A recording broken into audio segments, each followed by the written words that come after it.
Rangareddy Palamuru lift ఇరిగేషన్లో ముఖ్యంగా రైతుల భూములు 1 ఎకరం, సగం ఎకరం, 2 ఎకరాలు, 3 ఎకరాలు, 5 ఎకరాలు పోయినటువంటి వారికి రాష్ట్ర ప్రభుత్వం కంపన్సేషన్ ఇచ్చేది. అకార్డింగ్ టు 1 ఎకరానికి 5 లక్షలు, సగం ఎకరానికి 2, ఇట్లా చాలామంది రైతులకు ఇక్కడ నుంచి ప్రాజెక్ట్ కింద పోయిన రైతులందరికీ ఇచ్చారు. ఇస్తే నాగర్ కర్నూలులో ఒక సావుకారి, ఆయన పేరు సాయిబాబా, ఆయన ఏం చేసిండంటే, మీరు పైసలు ఏడా దాచిపెట్టుకుంటారా, దొంగలు ఎత్తుకపోతారు, తాగి తిని ఉడాయిస్తారు, బిడ్డ వచ్చిందని, కోడలు వచ్చిందని ఏదో అబద్ధాలు చెప్తే మరి నువ్వేమి ఇస్తావు ఉంటారే, 2 రూపాయలు 3 రూపాయలు మీరు తీస్తా, కూర్చొని తినొచ్చు కదా, ఆ పైసలు అట్లనే ఉంటాయి, మిత్తి తిను అన్నాడు. ఈ ఆశలు ఇక్కడి నుంచి మొదలు పెడితే నాగర్ కర్నూలు, మహబూబ్ నగర్, నల్గొండ, గుంటూరు వరకు పాకిందా. అంటే ఇది ఆల్మోస్ట్ ఇది 100 కోట్ల స్కామ్. ఎంతమంది అంటే 1426, 1426 మంది. ఇది రికార్డ్, పోలీస్ రికార్డులో చెప్పింది. ఎస్పీ గైక్వాడ్ వైభవ్ రఘునాథ్ గారితో కలిసాం, ఆయన అంతా డీటెయిల్ చెప్పాడు.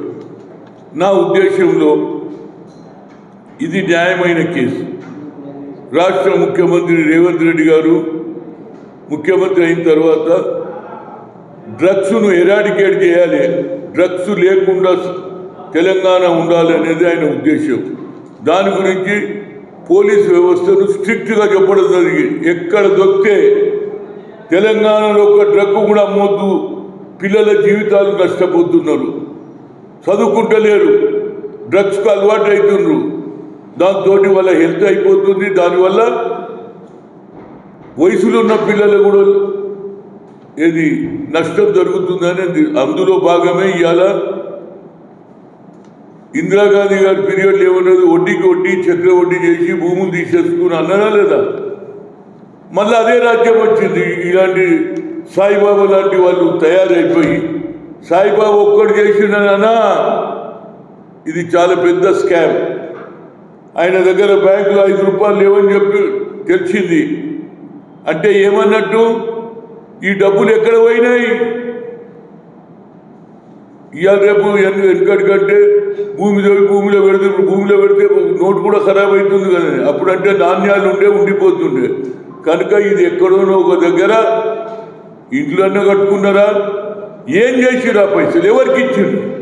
నీ దగ్గర లేవంటున్నావు, మరి ఇన్ని కోట్లు ఎక్కడ పోయినా? నువ్వు ఒక్కటి చేసిన పని కాదు ఇది. సాయిబాబా ఇప్పటి ఎవరు ఉన్నారో రావాలి. అది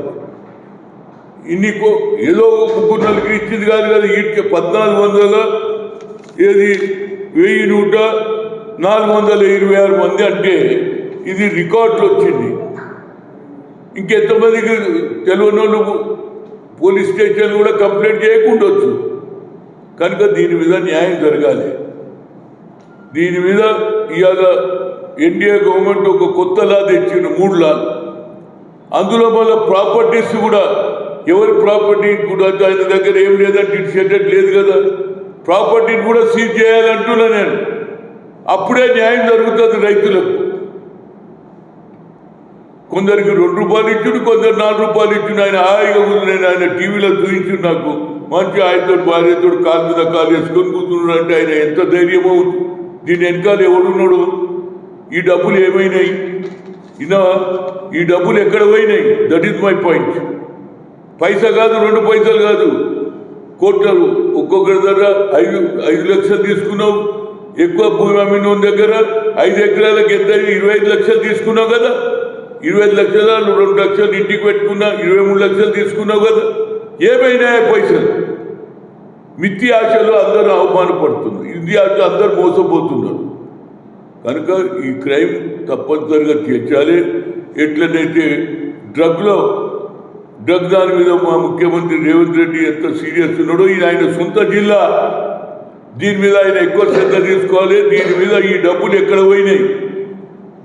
అదేవిధంగా హోమ్ మినిస్టర్ కూడా హోమ్ మినిస్టర్ ఆయన డీజీని కూడా కలుస్తా.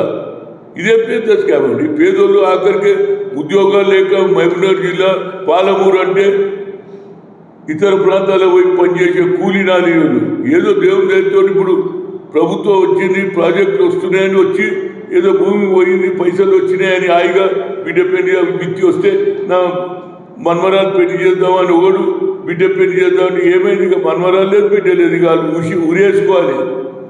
అంత భయం లేదు ఆయనకు. దీని వెనకాల ఎంతమంది ఉన్నారు? ఇంత పెద్ద స్కామ్. ఇది ఆల్మోస్ట్ 100 కోట్ల స్కామ్ ఇది నా లెక్కల.